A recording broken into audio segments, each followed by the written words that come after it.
Cześć! W tym filmie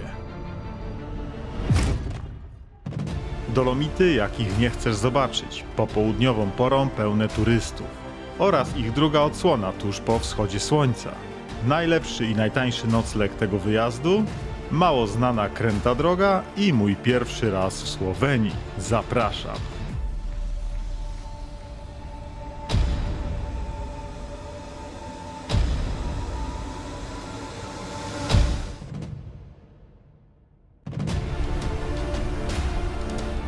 Jest to kontynuacja 5. dnia mojej alpejskiej podróży. Dziś mamy czwartek, 8 sierpnia. Witam Was z drogi mniej więcej z miejsca, w którym pożegnałem się w poprzednim, 4. odcinku. Jeśli trafiłeś lub trafiłaś na ten film, bo zainteresowały Cię Dolomity lub mój przejazd przez Słowenię, to oczywiście zapraszam na materiał. Ale jeśli chcesz poznać cały przebieg mojej trasy po Alpach Wschodnich, to zachęcam, by oglądać chronologicznie. Na kanale dostępne są poprzednie 4 części. Linki do nich znajdują się również w opisie pod filmem.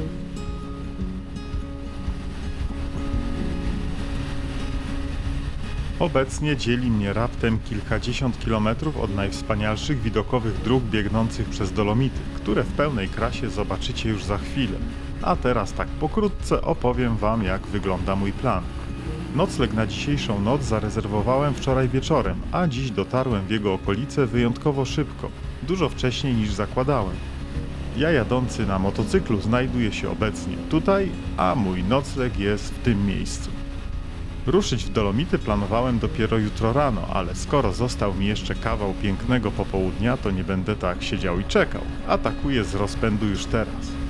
Sprawdzałem prognozę pogody i zarówno dziś po południu, jak i jutro rano możliwe jest zachmurzenie, co nie do końca mi się podoba. Ciężko przewidzieć, kiedy będą lepsze warunki, dlatego postanowiłem podzielić sobie tą dolomitową część i plan wygląda następująco. Teraz zrobię ten fragment, po czym udam się na nocleg, a jutro rano wrócę, by kontynuować trasę. Wierzę, że jak nie dziś, to chociaż jutro uda mi się wstrzelić w słoneczną pogodę.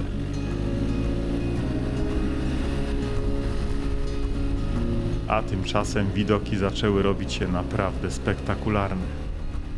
Niestety chmury skutecznie filtrują promienie popołudniowego słońca, nie pozwalając na pełne wykorzystanie wizualnego potencjału tej okolicy. Te gigantyczne pionowe skalne ściany aż proszą się, by oświetlić je ciepłym światłem, niczym jakiś wyjątkowy eksponat na środku sali muzealnej. Ale później nieco się wypogodzi. To, co w tym momencie najbardziej psuje mi ten niesamowity krajobraz, to ta ilość samochodów tutaj. No niestety, to wyjątkowo turystyczny obszar i nie pomaga fakt, że dziś jest czwartek. W weekend to już w ogóle te drogi muszą przypominać wjazd do Zakopanego w majówkę. Wybrać się tutaj na wycieczkę supercarem, jak to Ferrari przede mną, to jak wejść do galerii handlowej z kobietą. Jedyne co pozostaje, to uzbroić się w cierpliwość. Nic już nie zrobisz. No chyba, że masz motocykl. Wtedy żyje się łatwiej.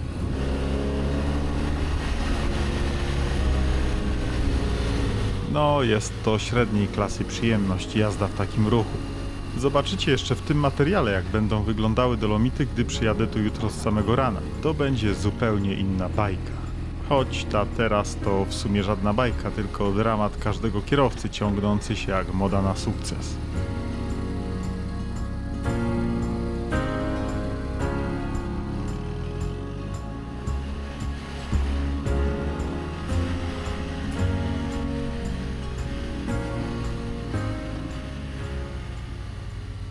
Najwyższe szczyty Dolomitów osiągają wysokość przekraczającą 3300 metrów nad poziomem morza. Ale to nie ta wartość robi największe wrażenie, a wysokość samych tych odsłoniętych pionowych, gigantycznych skalnych ścian mierzących po kilkaset metrów wysokości. Dobitnie uświadamiają, jaki człowiek jest mały w obliczu natury, a nasze życie jest ledwie krótkim epizodem na tej planecie.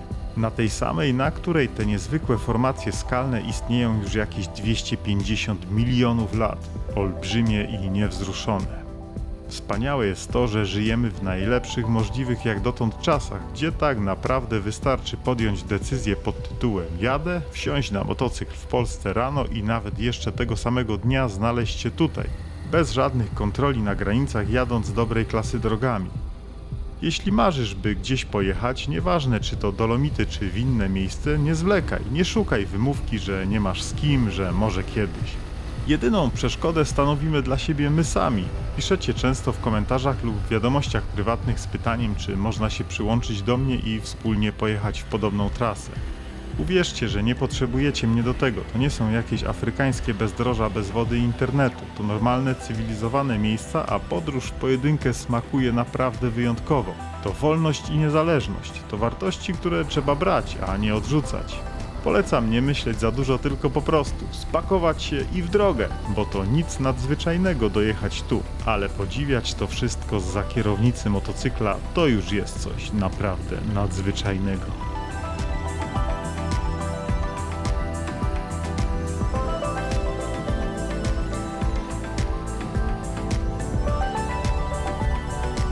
Odbiłem tu na boczną drogę, żeby zrobić kilka fotek. Te znajdziecie na moim Instagramie. Publikuję tam również zdjęcia z innych ciekawych miejsc, które odwiedzam i niekoniecznie motocyklem. Także serdecznie zapraszam do śledzenia mojej aktywności również tam. Ku mojej uciesze chmur na niebie trochę ubyło, więc ruszam, by kontynuować eksplorację Dolomitów. Dolomity składają się głównie, bo w około 90% z minerału o tej samej nazwie, z dolomitu, a jego nazwa pochodzi od nazwiska francuskiego badacza Alp, którego imienia i nazwiska nie będę tu nawet próbował wymówić, więc wyświetlam wam na ekranie. Wyodrębnił on ten minerał po raz pierwszy w 1791 roku. Dolomity stanowią włoską część Alp Wschodnich, a w 2009 roku zostały wpisane na listę Światowego Dziedzictwa UNESCO. Fantastyczne widokowe drogi to nie wszystko. Jest tu cała masa pieszych szlaków i kilka kolejek gondolowych, dla tych, którzy nie chcą za dużo dreptać.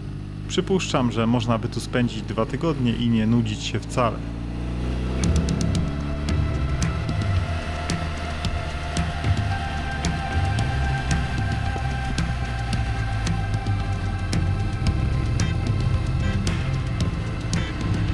Przejeżdżam właśnie przez przełęcz Valpalore, położoną na wysokości 2168 metrów nad poziomem morza. Po prawej widać zabytkowy fort Cresasy, w którym urządzone jest muzeum poświęcone I wojnie światowej. Fort został wybudowany przez wojsko austriacko-węgierskie. Powstał w celu zatrzymania ewentualnego natarcia armii Królestwa Włoskiego. Prace nad nim trwały niecałe 5 lat do 1901 roku.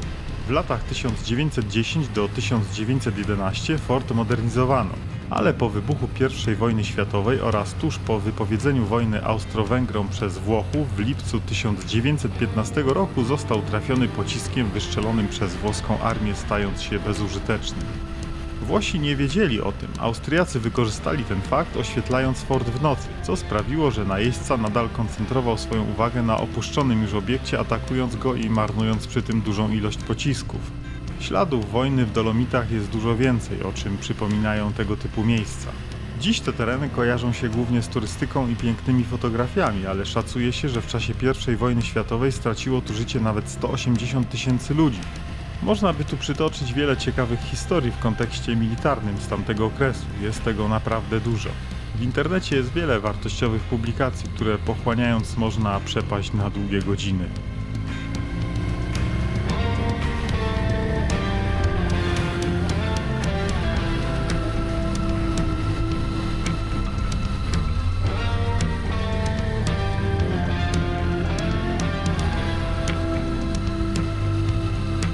Tutaj odbijam na punkt widokowy, który na mapie widnieje pod nazwą Belvedere.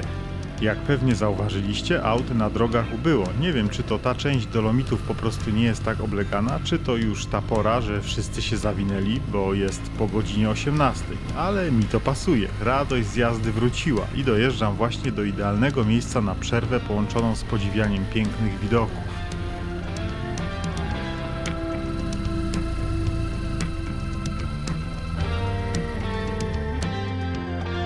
Nagranie z kamery w ogóle nie oddaje tej wysokości. Uwierzcie mi na słowo, było tu naprawdę wysoko. Polecam to miejsce, musicie koniecznie odwiedzić, będąc tutaj.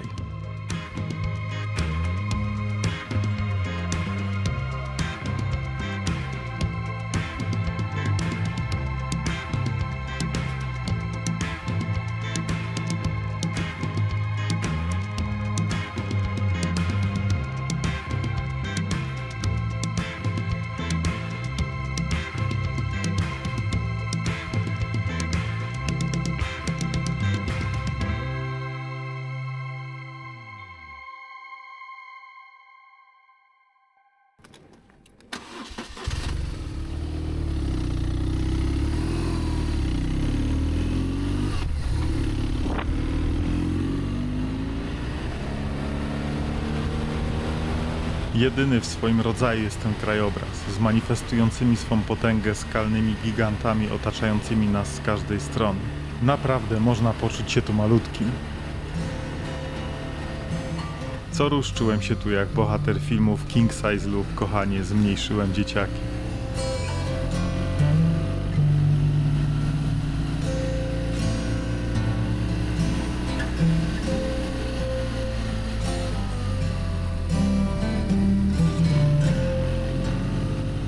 Po drodze zatrzymuję się na bezobsługowej stacji paliw. Jak już mówiłem w pierwszym materiale z tej serii, lubię je najbardziej, bo tankuję się na nich najszybciej. A pełny bak zapewni mi jutrzejszy przejazd przez kolejną część Dolomitów i dojazd do Słowenii, a tam paliwo jest tańsze niż we Włoszech. Inserire banconote o carte. Keep the card resting on the reader. Select the bank on the touch screen.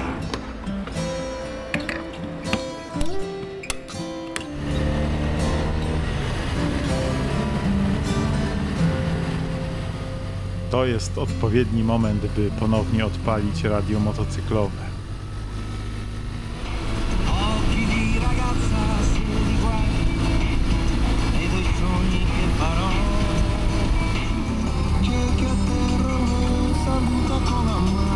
Nie potrafię nawet opisać, jak wspaniale się teraz czułem podczas tej popołudniowej jazdy w stronę noclegu. Delikatne słońce, włoska muzyka i to przyjemnie ciepłe powietrze o niezwykłym zapachu, które muskało mi twarz przez uchylony wizjer kasku. To jedna z tych niepozornych chwil, które może teraz na nagraniu nie wyglądają jakoś zjawiskowo, ale zapadają głęboko w pamięć i po powrocie do domu nieustannie się za nimi tęskni.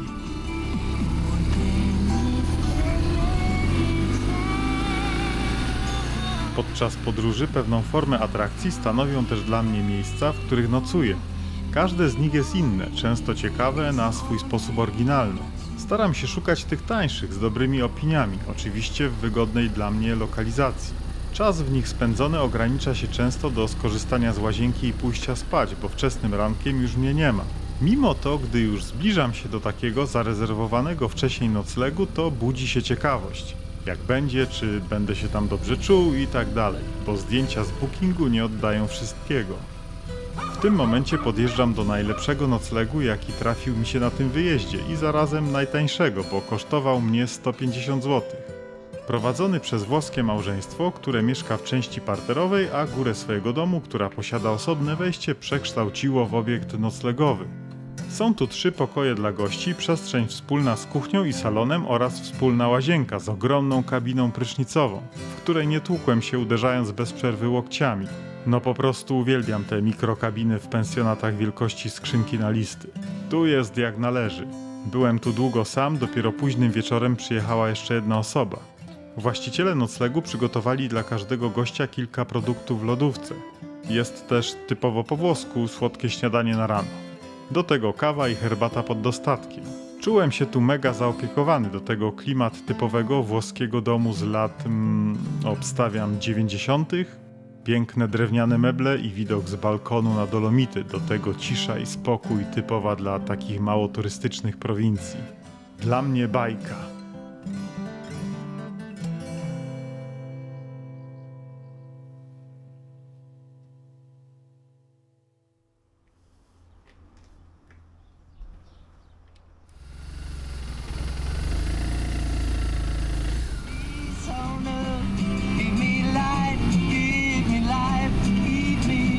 Rozpoczął się przedostatni, 6. dzień mojej alpejskiej podróży. Muzyka z radia i poranne orzeźwiające powietrze to najlepsi towarzysze pierwszych kilometrów. Dziś też zacząłem wcześnie. Przycisk rozrusznika w moim motocyklu nacisnąłem już o 6:30, a teraz jestem na dobrej drodze, dosłownie jak i w przenośni, by kontynuować przejazd przez Dolomity, robiąc to jak należy. Czyli bezchmurne niebo, słońce tak jak lubię, nisko, a drogi puste. Ruszając spod noclegu zacząłem z temperaturą ponad 18 stopni, ale już w połowie drogi spadła znacznie, a w niektórych głębokich dolinach wyświetlacz pokazał mi 11 stopni. I to już nie było przyjemne, bo ubrałem się dość optymistycznie. Grzane siedzenie i manetki pomogły i chwilę później zacząłem opuszczać tą chłodną strefę cienia.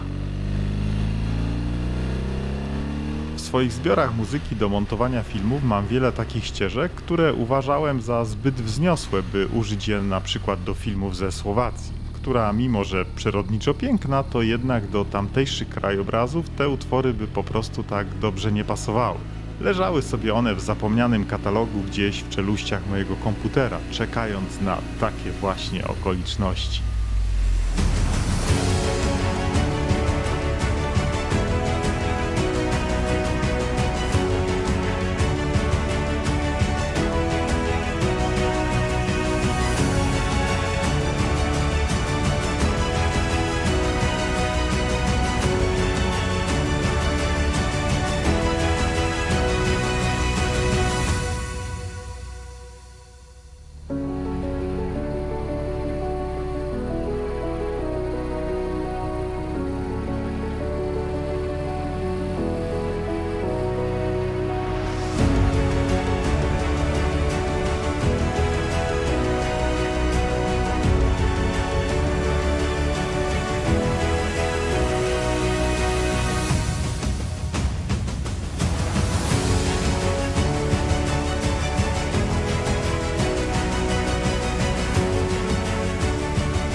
Gdy ekipy programów typu Top Gear jadą gdzieś kręcić swoje odcinki, to często z odpowiednim wyprzedzeniem starają się o potrzebne zgody, by na kilkanaście minut mogli zamknąć ruch na danym odcinku i nagrać ujęcia z przejazdu.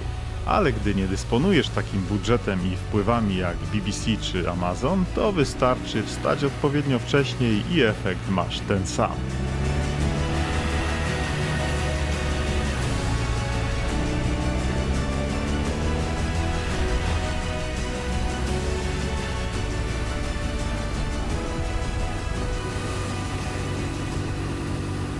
Dolomity są niesamowite. Będę miał tu po co wracać, bo ciekawych dróg biegnących pomiędzy tymi skalnymi olbrzymami jest od groma.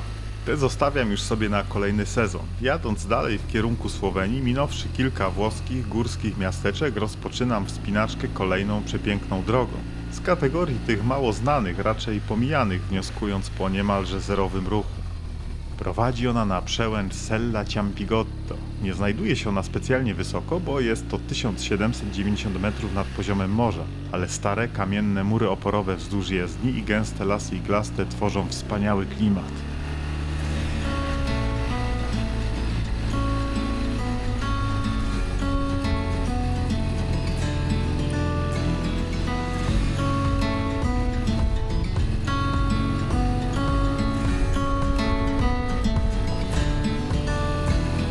Otwierające się co jakiś czas przepiękne panoramy na odległe szczyty sprawiały, że aż zwalniałem, żeby chłonąć te widoki. Wyjątkowo niekomercyjna, przyjemna trasa z krowami pasącymi się przy drodze.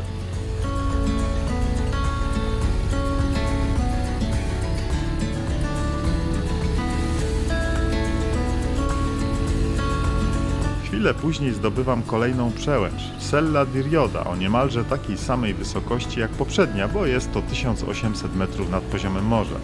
A na niej jedna jedyna drewniana ławeczka, będąca dla mnie doskonałym zaproszeniem do krótkiej przerwy. Z widokiem emanującym spokojem, który sprawiał, jakby czas tutaj zwolnił. Nie wyobrażałem sobie w tym momencie nic przyjemniejszego niż siedzenie i po prostu gapienie się przed siebie. Niestety ten błogi stan został przerwany, gdy spojrzałem na opony w swoim motocyklu. Środek bieżnika, który wykonany jest z twardszej mieszanki, jeszcze ok, ale boki już zlicowane ze znacznikami. Czyli w myśl prawa nie mogę na nich dalej jechać, a do Polski jeszcze trochę kilometrów mi zostało, oby tylko udało się bez kontroli policyjnej po drodze. Opony to Angel GT, model pierwszy. Nie wytrzymały u mnie nawet pełnego sezonu. Założyłem je 10 października w ubiegłym roku. Oczywiście absolutnie nowe i w tym momencie, gdy jestem jeszcze we Włoszech, na oponach zrobiłem ledwie 6000 km i są do wymiany.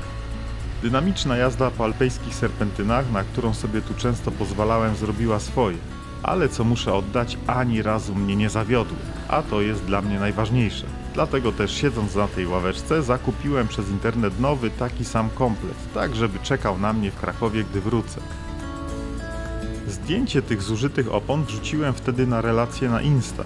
Wielu z Was pisało, polecając inne modele opon, że na nich robicie 3 razy większe przebiegi i praktycznie każdy z Was polecał co innego. Słuchajcie, gdy kupowałem pierwszy komplet Angeli, też czytałem w internecie opinie motocyklistów, jak to nie robią na nich nawet 20 000 kilometrów. Pewnie przy tempie spacerowym jest to możliwe. Ja bardzo lubię dynamiczną jazdę po zakrętach i opony w każdym poprzednim motocyklu schodziły u mnie szybciej niż u innych. Poprzedni komplet opon Metzeler M5 Vertecu wytrzymał u mnie 7000 km i to na polskich, słowackich i czeskich drogach. Służył się w podobny sposób, głównie po bokach, a tutaj w Alpach asfalt jest w większości dość chropowaty, co oczywiście daje rewelacyjną przyczepność, ale też nie pozostaje bez wpływu na zużycie. Także wybierając się tu na dłużej, lepiej zrobić to z odpowiednim zapasem bieżnika. Oczywiście ważne też jest, żeby kontrolować ciśnienie w oponach. Ja, jako że jechałem z kompletem 3 kufrów, wioząc trochę bagażu, zadbałem o odpowiednie dla takich właśnie warunków, według wskazań producenta dla mojego modelu motocykla, które pokrywało się również z zaleceniami producenta samych opon. Ale wracając do podróży. Po przejechaniu wielu surowych tuneli, w których zapach wilgoci i kapiąca na mnie woda sprawiały, że czułem się, jakbym podążał jakąś prastarą jaskinią w głąb ziemi, wskoczyłem na chwilę na nieco bardziej cywilizowany odcinek główniejszej drogi, by po chwili wypatrzyć market i zrobić szybkie zakupy.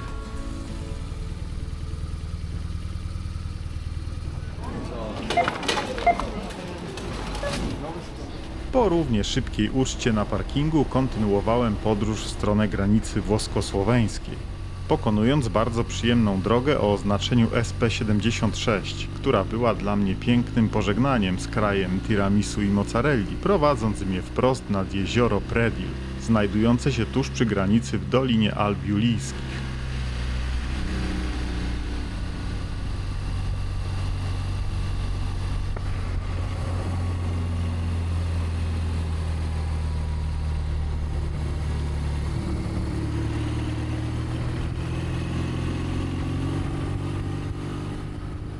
Nazwa tego jeziora o przepięknym kolorze wody pochodzi od pobliskiej przełęczy, Predil, na którą właśnie zmierzam krętą drogą złożoną z kilku agrafek. Przez przełęcz przebiega granica państwa włoskiego i słoweńskiego na wysokości 1156 metrów nad poziomem morza. O, w tym miejscu właśnie żegnam się z Włochami, w których to spędziłem najwięcej czasu na tym wyjeździe.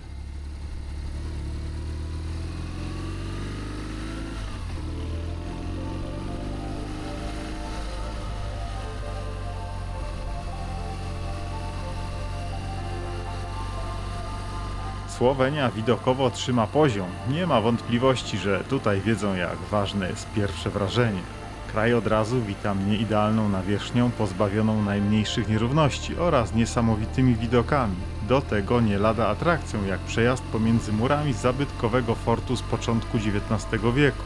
A nie zrobiłem jeszcze nawet pełnego kilometra od przekroczenia granicy. No, podoba mi się to.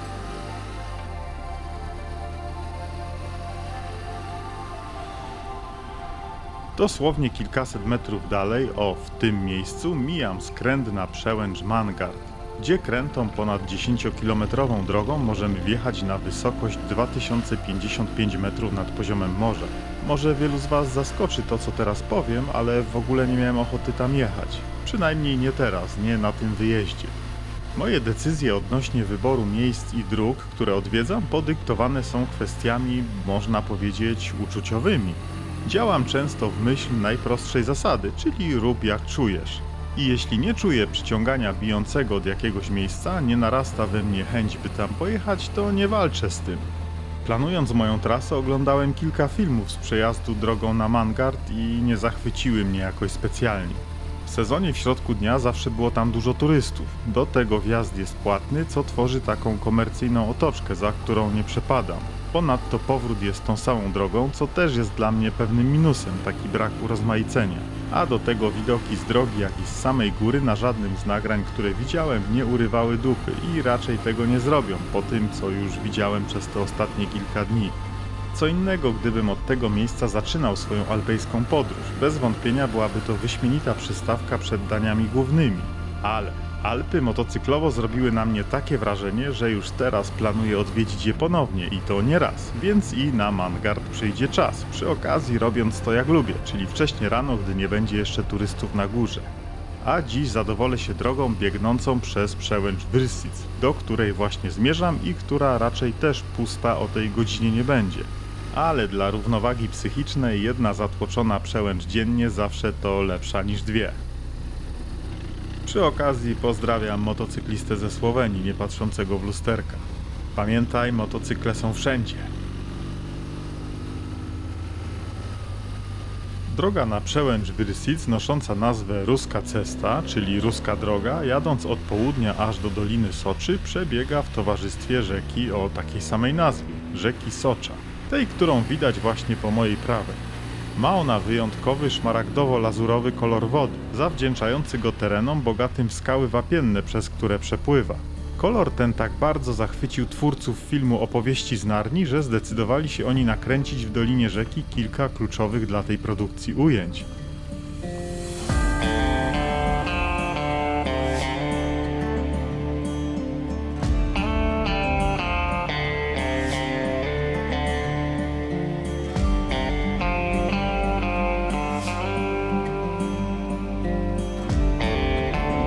Za najbardziej atrakcyjną część tej rzeki uchodzi wspomniana Dolina Soczy, za którą Ruska Droga rozstaje się z rzeką i licznymi agrafkami zaczyna piąć się stromo ku przełęczy. Szczerze mówiąc, to do tego momentu droga podobała mi się bardzo, ale teraz już przestała. Te agrafki w takiej ilości, następujące jedna po drugiej, były dość nudne i męczące. Widoki też bez szału, a im bliżej przełęczy, tym samochodów coraz więcej. Wielokrotnie trafiałem na sznur aut ciągnący się za wolno jadącym kamperem.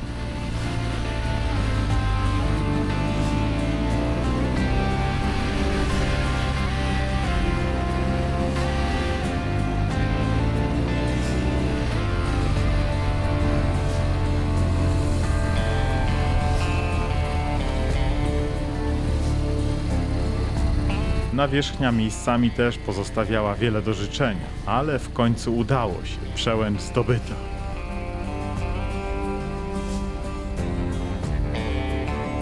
Jednak przez tą ilość pojazdów i turystów radość z tego mała. No niestety, taka pora, nie da się być wszędzie o świcie. Teraz jest po godzinie 14, sierpniowy piątek i gdyby nie chęć nagrania kilku ujęć z drona, to nawet bym się tu nie zatrzymywał. Choć krajobraz z powietrza robi wrażenie. Wysokość przełęczy to 1611 metrów nad poziomem morza. Zjazd północną stroną dużo ciekawszy, ale też przepełniony agrafkami. Dodatkowo miejsca nawrotu w 180 stopni wyłożone są kostką granitową, więc trzeba uważać.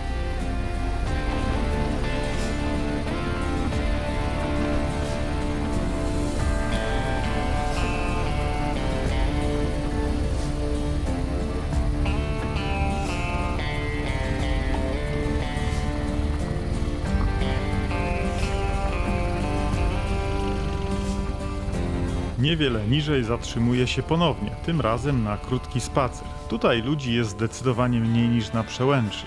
Nie zapuszczałem się jakoś daleko, ale czuję, że piesze szlaki w tych okolicach to musi być coś wspaniałego.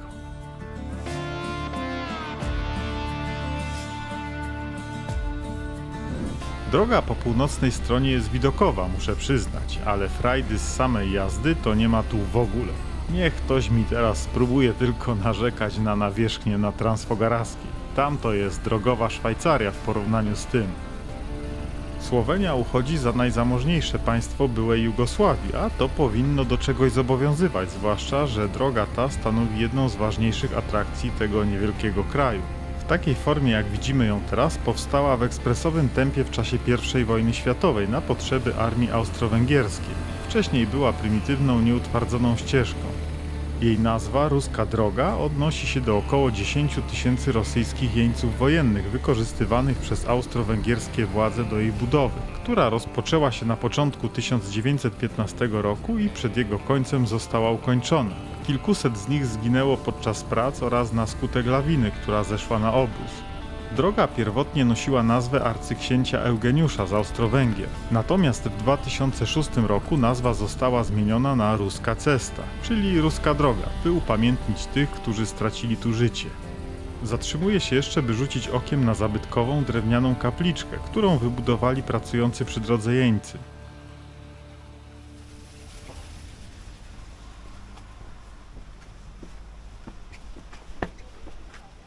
To typowy rosyjski projekt w stylu prawosławnym. Co ciekawe, miejsce to w 2016 roku odwiedził Władimir Putin i pod wejściem do kaplicy wygłosił przemówienie. Zaproszenie Putina przez władze Słowenii już wtedy było krytykowane przez wiele osób, które twierdziły, że ten gest odbierany będzie jako utożsamianie się z polityką Kremla.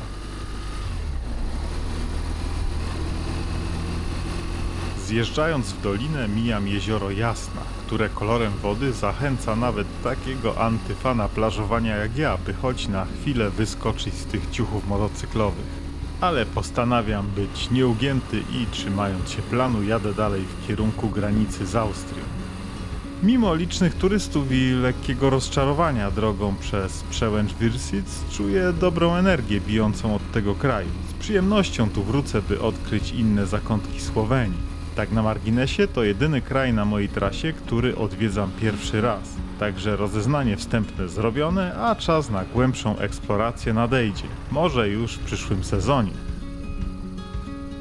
Zahaczam jeszcze o stację paliw i kieruję się w stronę Austrii, bo mam tam jeszcze kilka fajnych dróg do przejechania i wyjątkowe miejsce do odwiedzenia. Ale to zobaczycie już w kolejnym i zarazem ostatnim filmie z tego wyjazdu. A będzie to skromny piknik przy drodze, przejazd rewelacyjną drogą i nocleg w hotelu na wzgórzu.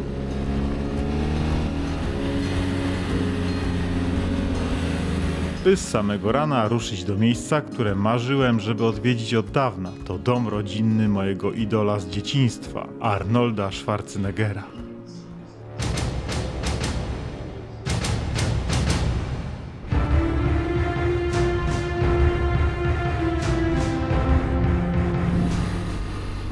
Zrobię też podsumowanie kosztów całego wyjazdu, który mimo że już się zakończył, to wydatki nadal rosną, bo odebrałem właśnie mandat z austriackiego fotoradaru. Ale jego kwotę oraz okoliczności zdradzę Wam dopiero w kolejnym filmie. Mam tylko nadzieję, że do tego czasu więcej pamiątek z tej podróży już nie otrzymam. A Ty, drogi widzu, upewnij się, że subskrybujesz mój kanał, żeby nie przegapić nadchodzących materiałów. Przy okazji przypominam, link do całej mojej trasy dostępny jest w opisie pod filmem. Trasa oczywiście nie uwzględnia miejsc, w których nocowałem, żeby nie wprowadzać niepotrzebnego zamieszania, ale informacje o tych noclegach również znajdziecie w opisie pod tym, jak i pod poprzednimi filmami z tego wyjazdu oraz inne przydatne informacje. A jeśli materiał Ci się podobał, to zostaw proszę komentarz i łapkę. Będę bardzo wdzięczny, bo to dla mnie najlepszy motywator do pracy nad kolejnym materiałem. A tymczasem do następnego. Na razie!